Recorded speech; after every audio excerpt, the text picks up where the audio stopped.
May nga daw sa inyong tanan din mga kaisunan sa Davao City Jail Annex o salamat sa Ginoo nga makapadayon ta sa atong pagtuon sa pulong sa Dios. Labi na gyud pud ang inyong panagtigom sa Zoom or sa Jitsi sa matag Miyerkules. Salamat sa Ginoo sa mga oportunidad nga gihatag niya kanato nga makapadayon kita sa pagpangalagan. O ini nga udto atong padayunon ang atong pagtuon sa mga parables o siyam na ni nato nga parables nga matun-an ang parables sa The Foolish Farmer, ang buang-buang nga mag-uuma. Ang iyang kinabuhi malampuson sa mga tawhanon nga mga butang pero kapakyasan sa mga langit nun ng mga butang. Mo nay usa ka tanghaga no nga malampuson pero kapakyasan, murag na ay kapakyasan sa iyang kalampusan. Sumo niyang sambingay bahin sa adunahan nga nagsadig sa iyang bahandi. Lucas 12, versikulo 13 hangtod sa 21 mo niya akong basahon. May tao dito nga miingon, magtutudlo, sultihi nga akong magulang nga lalaki nga bahina niya ako sa among napanunod nga kabilin. Mingon si Jesus kaniya, Uy tao, unsa ako, uwis o tigbahin sa inyong mga kabtangan? Unya misulti si Jesus sa mga tao. Pagbantay kamo sa tanang matang sa pagkahakog. Kaya ang tinuod nga pagkinabuhi dili diha sa kadaghanan sa kabtangan. Unya misulti si Jesus kanila niini nga sambingay. May usa ka tawo nga adunahan nga mayuta nga daghan gayud ang ani. Busa mingon siya sa iyang kaugalingon, unsa may akong himuon? Wala na ako'y kabtangan sa akong ani. Maayo patingali nga ipaguba ko ang akong mga budiga ug magpatukod ug mas dako pagayod ug didto ko ibutang ang akong mga ani ug mga kabtangan. Ug tungod kay daghan na ang akong natigom alang sa maabot nga mga tuig, magpahayahay na lang unya ko. Mukaon mo inom ug maglipay. Apan mingon ang Diyos kaniya, buang-buang. Karong gabi bawion ko kanimo ang imong kinabuhi. Busa, kinsa man ang makapahimulo sa imong gitigom nga mga kabtangan. Mausog ka na ang mahitabo sa tao nga magtigom ug mabahandi alang sa iyang kaugalingon, apan kabus atubangan sa Dios. Si Ginoong Kristo gi-interrupt siya sa niini nga tawo tungod kay nasa problema. Wa siya bahini sa panunublion, kabilin sa iyang magwang. So sa mga Hudiyo, ang kamagwangan adunay duha ka bahin unya ang ubang maigsuon tag-usar ka bahin. So kung duha lang siya ka igsuon, one-third lang iyang madawat ang iyang magwang, two-thirds. Pero ang makalaluoy ini nga tao, dili kay wa siya nakaangkon sa iyang kabilin, kundi nakita ni Ginoong Kristo ang iyang pagkahakog sa kwarta. Para kanya, parang ang kwarta mo ay pinaka-importante sa tanan. O mao ni masubo sa kalibutan karon. Daghang mga tao karon nga mudangop sa Ginoo kay Kristo aron solbador ng ilang problema nga ilang gi hunang-hunang nga problema pero dili sila andam nga balhinon ng ilang kasing-kasing. So mo na itong batunan ang pinaka-importante nga mabalhin ng atong kasing-kasing dili kay ang atong gusto may matuman. So niini nga sambingay atong matun-an nga ang gitumong ni Ginoong Kristo ang problema sa pagkahakog nga iyang giingon din na sa bersikulo 12 nga ang tao dili mabuhi pinaagi lamang sa dili sa mga kabtangan, di ba? Tungod ka ingon niya dinhi kay tuduan ka mo sa espiritu niya lang kay guna. Okay, sa Lucas 12 bersikulo 15 di ay. Bersikulo 15. Ngun din nga.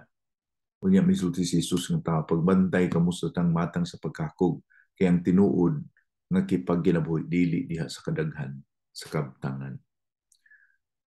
So Mauni ang problema nga makita nato sa ubang mga karakter sa Biblia. Si si Eve tungod sa iyang pagkakug o gusto niya nga maangko niya iyang gusto mo tong kuha siya sa pagkaon no, sa bunga niya kikaon niya. Si Lot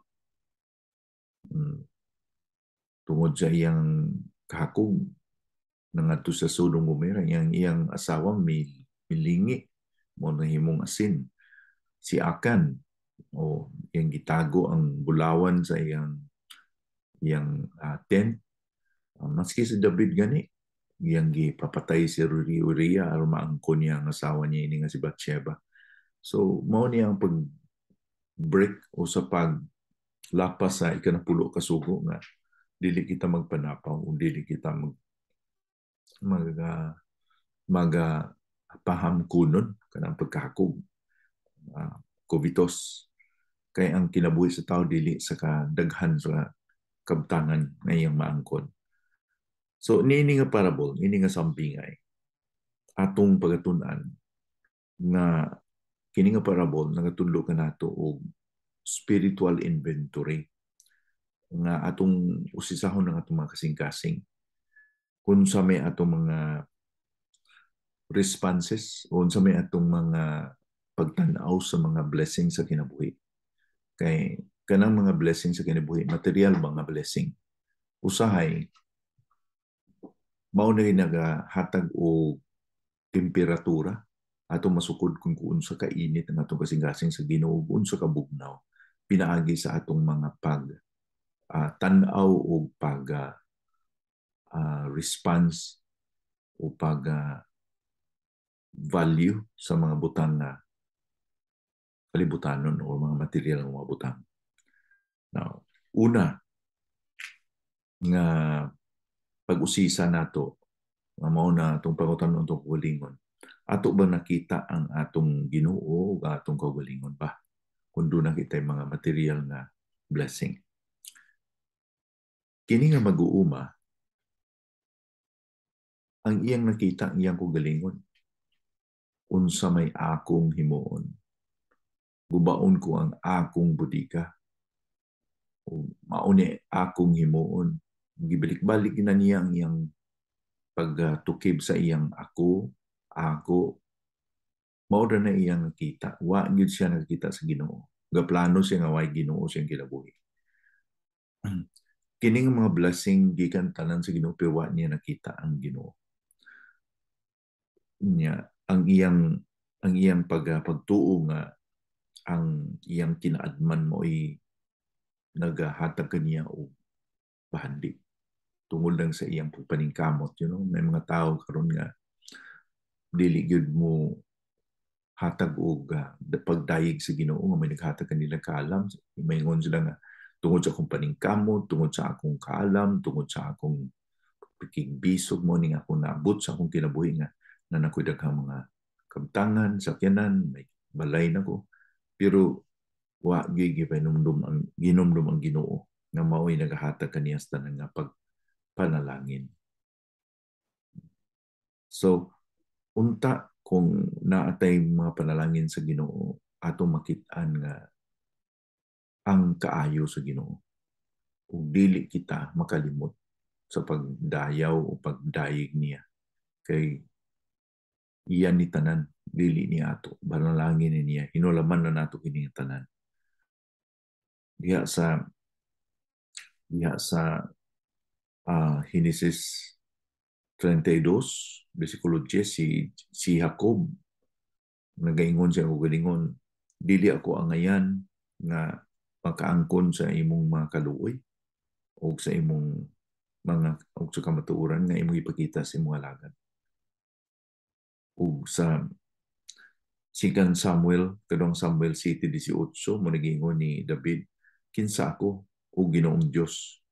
Ug unsa ning akong ang panimalay nga imo akong gipadangat hangtod niini akong kahimtangan karon. So hinumdum gyud ni David ang kaayo sa Ginoo, di ba? Usa lang siya ka manugbantay gihimong hari sa Dios. So ang material nga mga blessing nato mura nig salamin nga usay makakita kita sa atong kugalingon. Ya, masilaw ta sa atong tsura kay sige ta sa atong salamin. O bintana kini nga makakita kita sa himaya sa Dios. Unta nga atong pagtan-aw sa atong mga blessing atong tagamtaman nga kini bintana nga makakita kita sa kahimayaan sa Dios. So kung may mga blessing kita nga naangkon una gyud sa hunaon ang Ginoo, dili kay ay doon na ako'y magasto para sa akong kaugalingon, para sa akong kaugalingong gusto. Dili sila dato atubangan sa Dios kung ilang gilhuna ang ilang kaugalingon. Mo nigingon sa bersikulo 21, di ba? Kung basahon na, mausab ka na ang may tabo sa tao nga magatigom o mabahandi alang sa iyang kaugalingon. Apan kabus atubangan sa Dios. Muni una na ito nga pangutana. Makita ba nato ang Diyos nga maluluyon, tugmaon, matinumanon, o ang ato bang kaugalingon mo ay ato makitaan na. Kaduha, ato bang maunaan ang atong kaugalingon nga enjoyment o kini ba atong investment?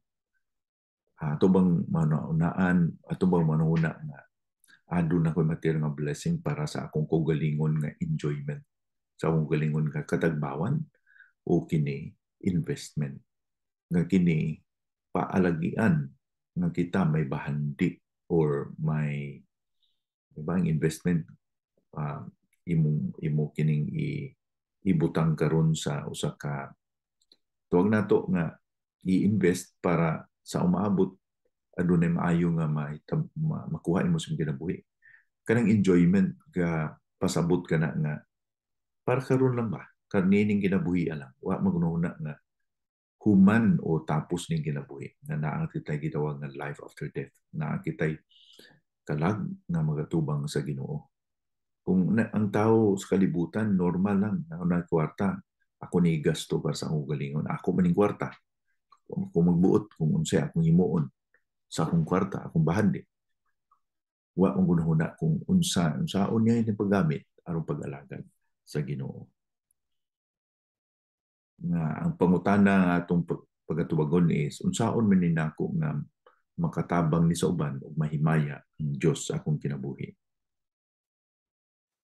Di man sa iyo pod nga mag-enjoy kita sa mga panalangin sa Ginoo kay ingon si Pablo sa 1 Timoteo 6:17 nga gihatag sa Ginoo ang mga panalangin para kita mag-enjoy or magkatagamtam.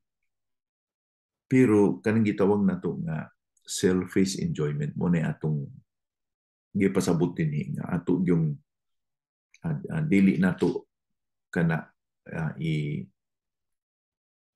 ipurso sa atong kinabuhi, dili na may atong pagtamdan kanang para lang sa atong kaugalingon. Di man sayop na nga mukaon tag lami sa mga lugar kung bakasyon ta, di man na sayop. Pero kay gusto sa Ginoo tuga o gibunag maning Ginoo sa Ginoo ning atong kalibutan ang mga maayong mga talanaawon, mga para mahimaya ang Dios. Pero kung sa kaugalingon na nga kailigon, katagbawan, wa iapil ang Dios, diha na magdiferensya. Ang kinabuhi sa tao, dili tungod sa iyang kwarta.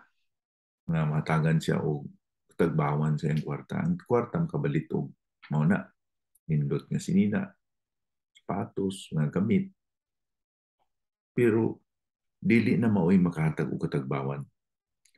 Ang tinuod nga katagbawan sa tao, dili sa presyo sa iyang gisulod nga sinina, kundi sa value sa iyang kasing-kasing. Dili sa ano kadaghan ng kwarta sa iyang bangko, kundi ano ka, lawom ang iyang kasing-kasing sa pag-alagad sa Ginoo. Kini nga tao ang iyang inahuna ng Giyod, ingon niya nga magtukod ko bagong bodega nga dako aron dinhi ko iputang ang akong mga abot. Unya mingon ako sa kong kalag, kaon ka, magkalipay ka, miinom ka kay daghan na kag katigayunan para sa maabot. Ang iyang ginuna, iyan lang yung galing ng katabawan. Sa magununa nga sobra iyang katigayunan para ialagad niya o ipanalangin niya sa mga panginanglanon. Sabi ninyo, ingon sa Biblia nga, ang nagatabang sa mga nagakinahanglan, nagapahulam sa Diyos. Ang tao nga nagatiman sa mga nagakinahanglan, sama usab nga iyang himo kini sa Dios kay ingong bitaw sa Ginoong Kristo nga sa imong gihimo sa mga kabus nga imong gitagaan og bugnaw nga tubig mising sa kabasong tubig imo ning gihimo kanako o ikaw pagagantihan maghatag ka og ganti makadawat ka og ganti tungod sa imong gihimo kaayo. So mao ni ikaduha nga pangutana, investment ba nato na nga atong gigamit ang mga panalangin sa kalibutan aron sa pag-alagad sa Ginoo. Ingon pa nila ang prodigal son, ang storya sa prodigal son sa Lucas 15, iyang giusik-usikan niyang kinabuhi. Pero ang taong steward, tinugyanan, dili siya nga nag-angkod nga kining mga kabtangan nga iyang nasa iyang poder karon nga iya kundi steward na siya, tinugyanan lamang siya, mo invest siya sa iyang kinabuhi. Ay ang iyang kinabuhi manubag sa ulihi sa Dios. Ikatulo nga pangutana sa arong pag-usisa sa atong kasing-kasing kung naakita yung mga material nga panalangin. Na-eksperiensyahan ba nato ang kabalaka o kalinaw? Doon nakita yung mga komedya nga dalang tinuod ani nga sa nga mag-uul ko kung wala ko kwarta. Ma-stress ko kung wala ko kwarta. Mawala ko stress kung na ako'y kwarta. So, ang stress kay wala tayo kwarta. Kung natay kwarta, mawala itong stress. Nabiyan ay tinuuran na napod kay ang bayranan sa kuryente, ang tubig, di na ba na nga di pwede bayran, putlan na ba di na tumabayran na muna nga mapituhan. Pero kung ang isang katao na overrule na, kung pang di na siya katug, kana bang napiktuhan ko siya maayo emotionally tungod sa pangunahon na sa kwarta. Mao na po na problema. No, ma-concern kita ka natin pa ng lanon, pero dili dapat nga maning mangibabaw ang kabalaka sa atong kinabuhi. Hindi kita mag-worry ba? Kaya ingon si Kristo nga, kung napakaon niya ang mga langgam, walay mahulog gikan sa taas, sa sanga, sa kahoy nga langgam nga, dili ka balong Ginoo. Maski, ingo pa ni Ginoong Kristo, walay usa ka pirasong buhok na mahulog gikan sa tong ulo na di ka balong Ginoo. Kung gipakaon niya ang mga langgam, gisulutan niya, gibistihan niya ang mga liryo, bulak sa latagon, di ba mahal kita sa Ginoo? Mas palangga kita sa Ginoo. Mas bililon kita sa Ginoo. Ngano malabalakam kita? So mao na nga, kung kita, doon na tayo tatay sa langit. Kung kining nga tatay, dili mo pakyas ka nato. Dili kita gasalig sa kwarta. Maning kamot kita, muhimo kita sa atong giboton nga manarbaho, legal, negosyo man, kung unsa man klase nga maski ano para naka mabaw sa or baba sa pagtanaw sa tao, kabulingit ka, makagrasa-grasa ka, pero kung ligdong ang pagtrabaho, di na ito ni kauaw. trabaho man, kay kinanglan man tamo trabaho. Pero dili kita mabalaka nga kung unsay gi panalangin sa Ginoo, kabalo kita nga ang Ginoo pud mo supply mo tagbo ra pud sa atong panginahanglanon. Ngingon sa Filipos 4:13 ni Pablo nga mahimo ko ang tanang butang pinagi kang Kristo nga nagagahom kanako. Dili ka mahimo ko ang gusto ko kundi mahimo ko ang tanang butang nga maski sa akong kinawala doon, kontento ako, maski sa wala ako, makontento ako. Muna konteksto niya ng Filipos 4. Kaya kung basahon niyo mo ang versikulo 11 hangtod sa 12, mo naging ni Pablo nga nahibalaan ko nga kung sa bugana ako, kay balo ako nga magkinabuhi, bisan kung sa wala man, kaya natudluan ako o katunan ko ang pagkakontento sa kinabuhi. Ang worry, unreasonable.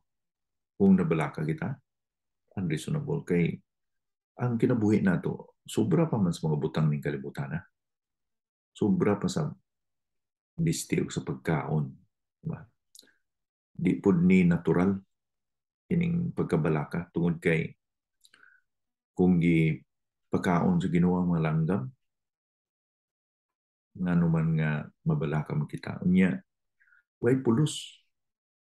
Kaya nga no, kinsabay ngo ni Kristo sa Mateo 5, kinsabay makapataas sa inyong stature, kanabang madugangan ba o pila ka pulgada ang inyong tindog, ang inyong gitason kung magkabalaka ba kamo.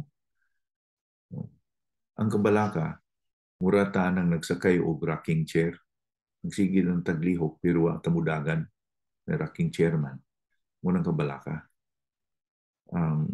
Dili kinanglan o unspiritual. Dili yung spirituanon kundi yan gini sa unod siya Diablo kining kabalaka. Nung duman nato nga doon na kita Ginoo. Ang sulbad lang yung sa kabalaka, mao ning ingon sa Mateo 6:33 nga unahan ninyo ang gingharian sa Dios ang inyong katarungan o kining tanan igadugang ko kaninyo. Seek you first the kingdom of God and His righteousness. Kay siya di gid mo pakyas kanato. So kung doon na kita material nga blessing,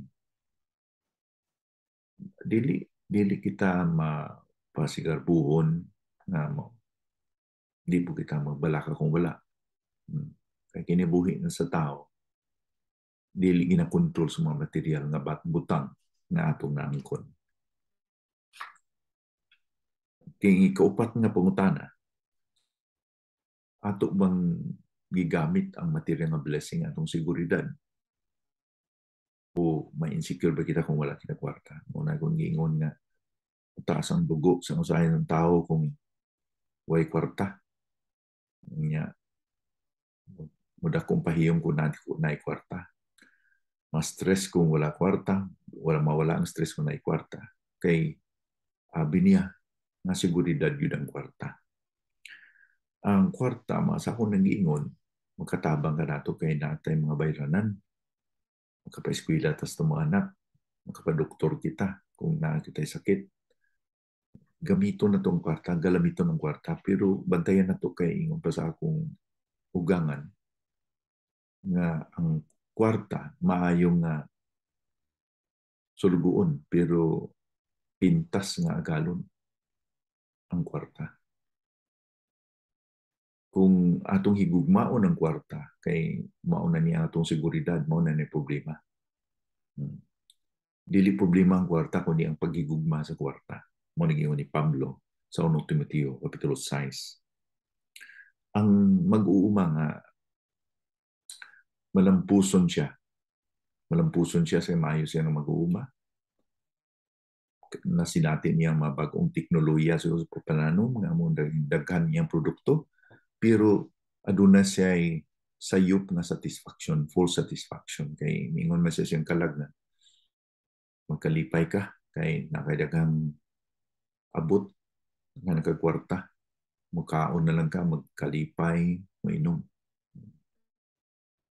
Nga biyadaghang dato na nauna pa og kamatay sa mga kabus tungod kay kung maabot na ng sakit nga cancer o sa mga dili matambalan nga sakit, way mahimo ang kwarta. So, ang giingon ni Kristo ni ini nga mag-uuma, buang-buang ka ang imong kalag akong pagkakwaon karon dayon.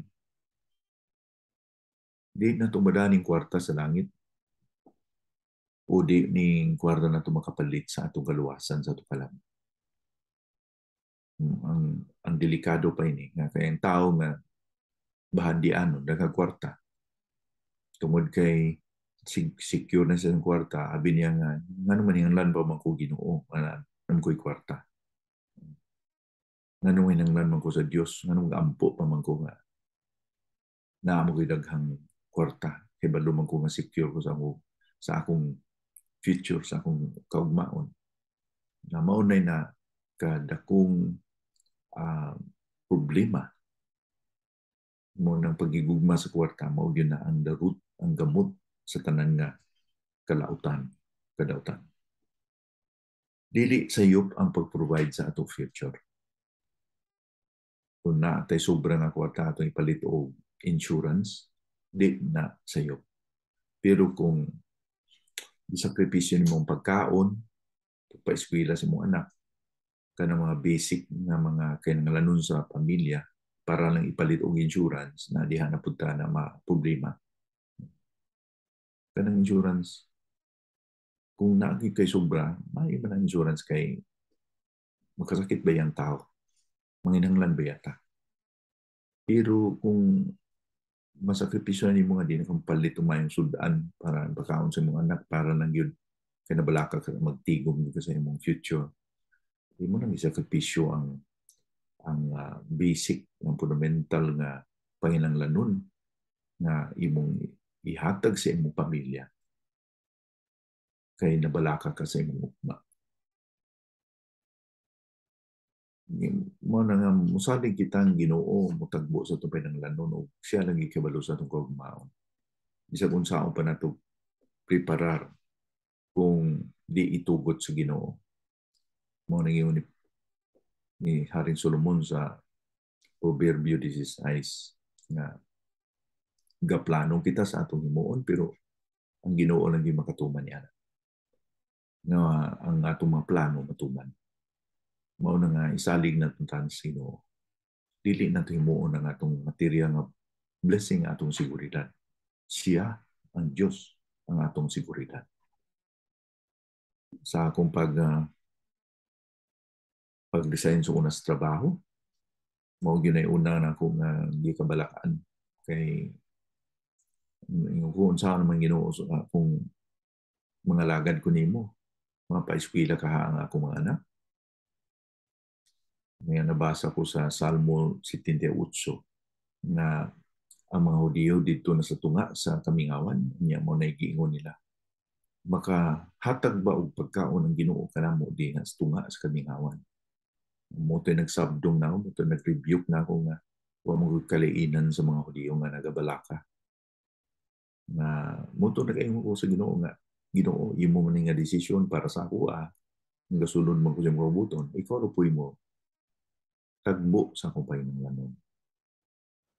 Now, naay daghang mga panahon nga problema kami sa panginanglanon, pero eventually, ang Ginoo, tinumanon yun.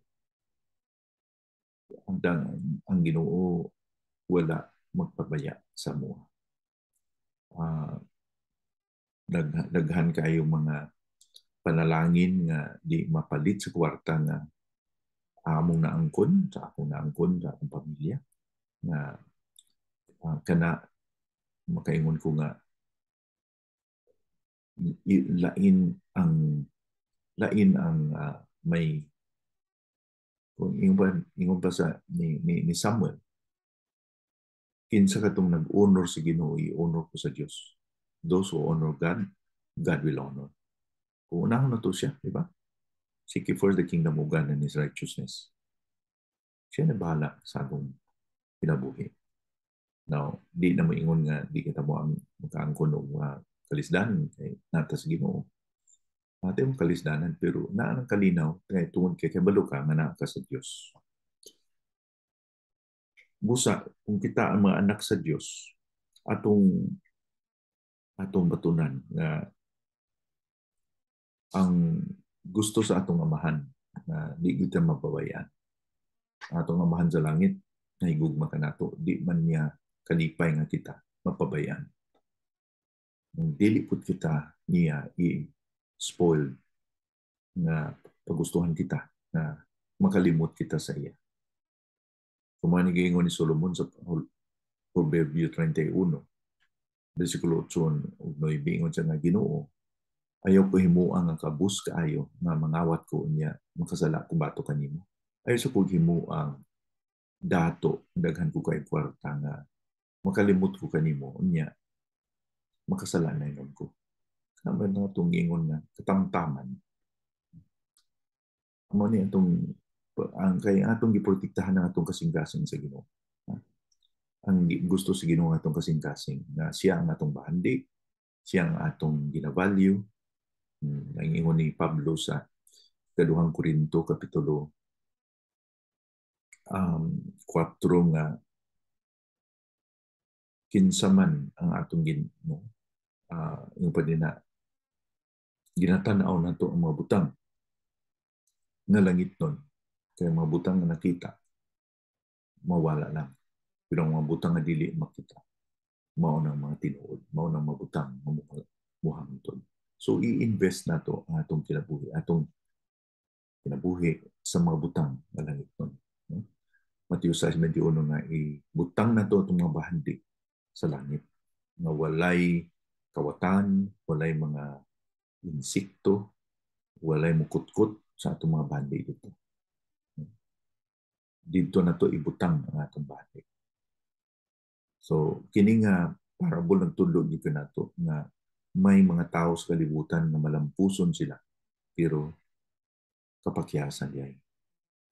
Munay gitawag pa nato ironical nga nganong malampuson niya pakyas diay.